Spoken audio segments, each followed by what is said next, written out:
Hey everybody, this is Steve. Now listen, do you get tongue-tied in interviews? Do you freeze up when you're presenting? Do you get stuck when you're public speaking? Do you come out the other end of those events kicking yourself because you know that you could have spoken more clearly and more fluidly if only you'd have been able to relax? Well look, don't worry if you do. It's quite a common thing. Lots of people do. You're definitely not alone. But what I'm going to be talking about today is why do we freeze up and how do we not?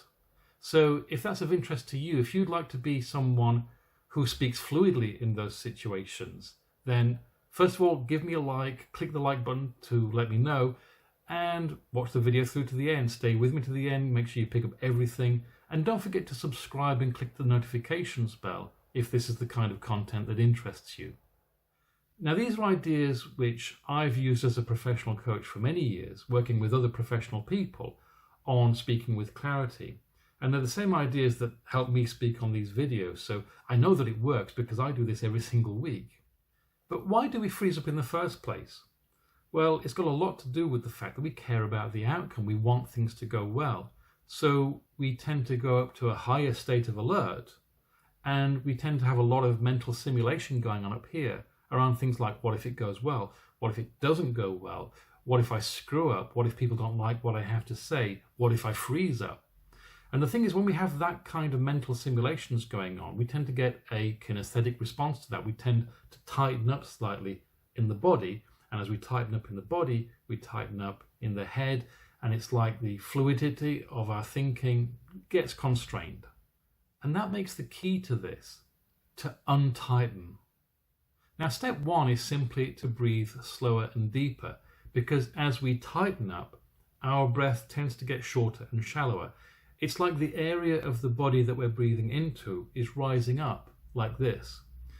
But as we relax the muscles around the forehead and the muscles around the eyes and the muscles around the jaw, and then deliberately breathe slower and deeper, then we will tend to untighten.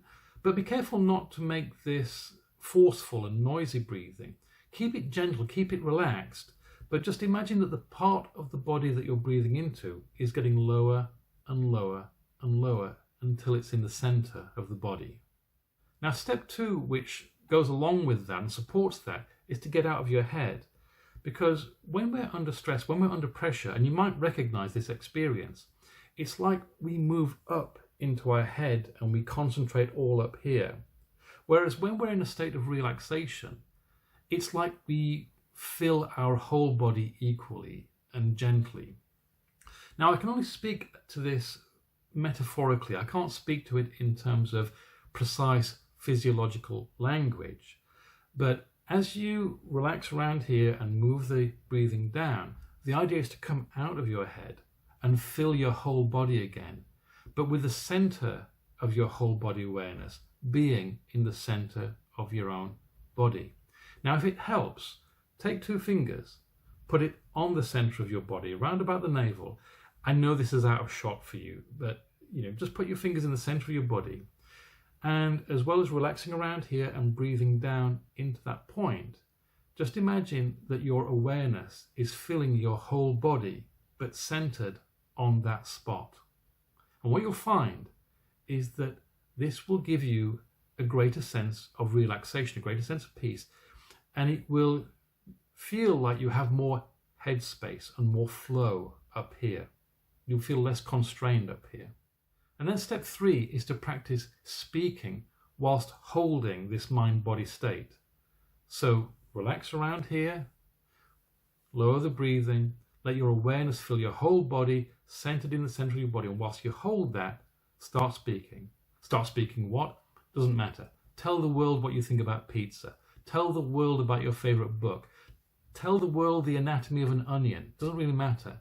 Just practice speaking whilst holding this mind-body state. Now, step four is to expand that. Now, again, I can only point at this metaphorically. I can't express it in real-world physiological language because, to a large extent, I'm utilizing hypnotic phenomenon here. I'm actually asking you to imagine something metaphorical, to visualize something, and to experience a kinesthetic response to what you're visualizing. So bear with me. It might sound a little bit weird, it might be a little bit strange, but trust me, in all the years that I've been working with hypnotic phenomenon, it's incredible how we can learn to direct our mind-body states by using visualizations like these. So what I want you to do is now imagine that this awareness, which is filling your whole body but centered in the center of your body, is now expanding outwards like a balloon, expanding, pressing into the sides of the walls of the room, pressing into the corners of the room, filling the whole room. Now, step 5 here is practice, practice, practice. You see, at this point, you may well be screaming at me, I can't do this. I can't do this in a real interview. I can't do this in real public speaking. Well, you can, but the idea is not to have to consciously do it at that point. The idea is to be sufficiently practiced ahead of time that you can just relax into it naturally when you need this kind of looseness, when you need this kind of expanded fluidity. The more you practice, the more your mind and body will learn what it needs to do. It's no different to learning to drive. I mean, if you are a driver, you probably remember that in your early lessons, everything seemed overwhelming. It felt like there was too much to do at once and that you couldn't do it. But, assuming that you did learn and you passed your test and you are now an experienced driver, of course, everything happens fluidly, like second nature. And it's the same with this. Practice, practice, practice, and you'll find that your mind and body responds with increasing naturalness to all of this. Now, step 5 was practice, practice, practice. Step 6 is prepare, prepare, prepare, because it's all very well knowing how to access that mind-body state so that you have that looseness, so that you have that relaxation, so that your mind can operate fluidly. But you also want to be prepared with your content too. So mind map your material, review it, organize it spatially in your mind. Use that material for speaking practice when you're practicing speaking from that mind-body state. The key thing is to not put too much effort into remembering it, because if you put too much effort into remembering it, you'll just tighten up again. But to go over it ahead of time, to review it again, just keep going over the material, and be like the actor learning his part. Now, step 7 is also prepare, but it's a different kind of prepare. Step 6 was about preparing with your material.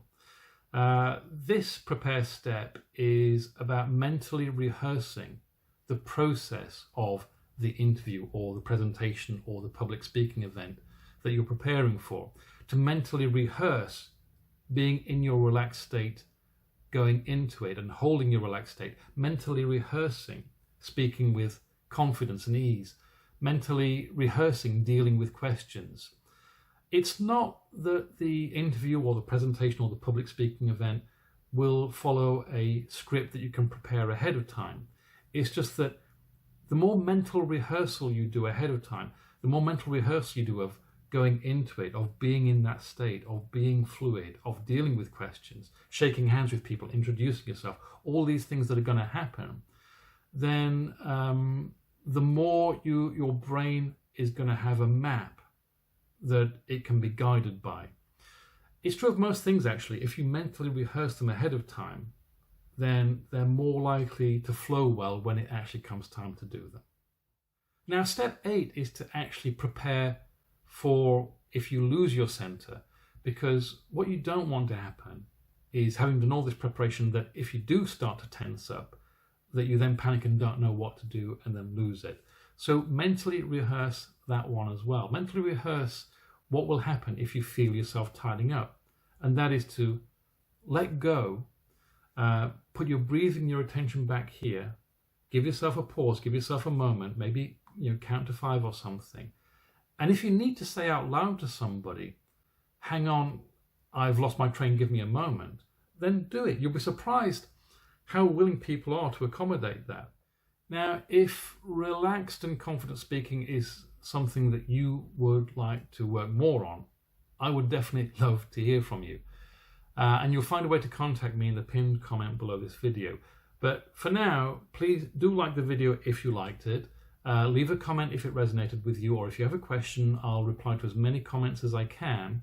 Share it with your friends if you think it'll be useful to them. But most importantly of all, if this is the kind of content that interests you, do hit that subscribe button and do click that notifications bell. And apart from that, I'll see you next week.